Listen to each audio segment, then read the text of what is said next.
যে শিক্ষা মানে আমাদের যে শিক্ষা ব্যবস্থা সেখানে কি আমরা 8 পাস কারো কাছ থেকে আমরা কোনো কিছু শিখতে পারি?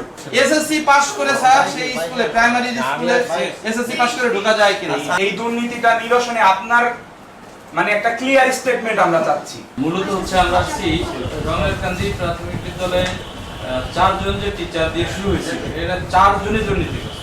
এই যে 12 বছর বিভিন্ন অনিয়ম দুর্নীতি, এই যে জাল সমাজে চাকরি করা, এই যে 2টি টিচার এবং তার স্বামী এবং তার আপন ছাত্র, এরপরে দেখেন এই যে এরা আবার ক্লাসও নিচ্ছে।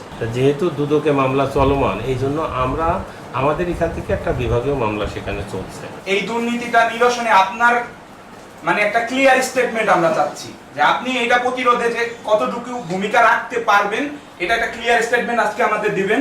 2 হচ্ছে কয়দিনের মধ্যে তদন্ত রিপোর্টটা আমাদের হাতে আসবে, একদম এটা একটা মানে মৌখিক আপনি বলে দিবেন। আর 3 নাম্বার হচ্ছে আপনার